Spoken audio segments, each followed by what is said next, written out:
Bonjour à tous. Aujourd'hui, je vais vous présenter la fenêtre de toit FunTop de chez Protec-Alu. C'est une fenêtre qui est entièrement en aluminium, ce qui apporte une grosse fiabilité. Cet aluminium est à rupture de pont thermique, bien sûr pour éviter les transmissions énergétiques d'un côté à l'autre de la maison. À la base, la fenêtre est toute blanche. On peut en option avoir la partie extérieure couleur tuile ou couleur ardoise pour s'adapter aux différentes toitures. L'ouverture de cette tabatière se fait de façon électrique. Nous avons un moteur qui se trouve ici, qui est relativement assez discret, qui est entraîné par une commande radio. Donc avec la télécommande radio de chez Somfy qui nous permet l'ouverture de cette fenêtre.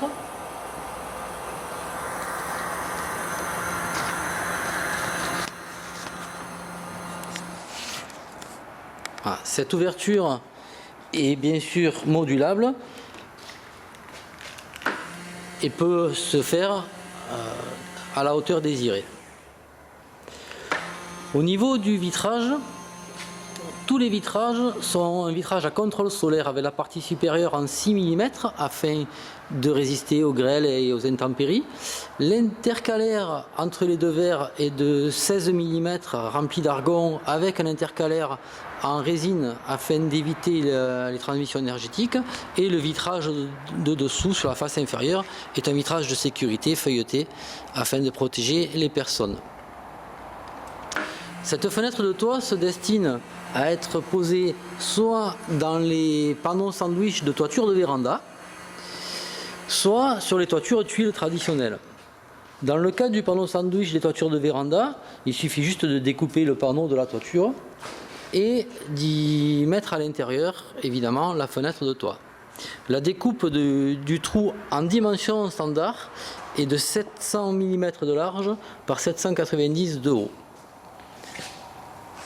Le panneau sandwich vient se placer comme ça sur la fenêtre de toit, ici. Et la fixation se fait par les trous de fixation prévus à cet effet que l'on trouve à cet endroit-là. Donc nous avons ici la fenêtre de toit vue de l'intérieur avec une finition intérieure en PVC afin de ne pas altérer la rupture de pont thermique de la menuiserie. Et ce cadre en PVC est réglable pour s'adapter à tous les panneaux sandwich du marché. Donc de 87 mm à 53 mm, en enfonçant plus ou moins le cadre PVC le long de la fenêtre de toit. Ça nous permet, arrivé à la fin, d'avoir une finition de la fenêtre de toit parfaite.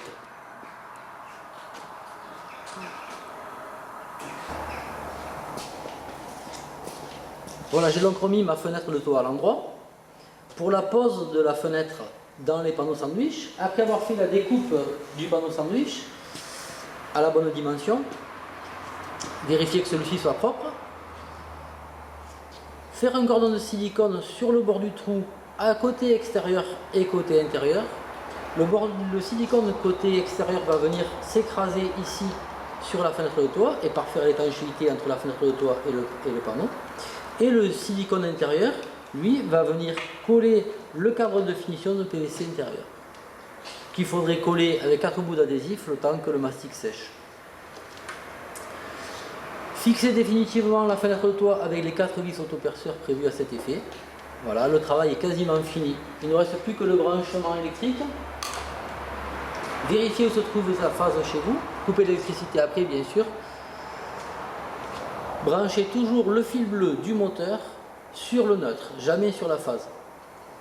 Après, il ne vous restera plus qu'à appuyer sur le bouton de la télécommande. Tous les réglages sont déjà faits, les réglages de fin de course. Il vous suffit d'appuyer sur le bouton et la fenêtre de toit va fonctionner. Merci de nous avoir écoutés.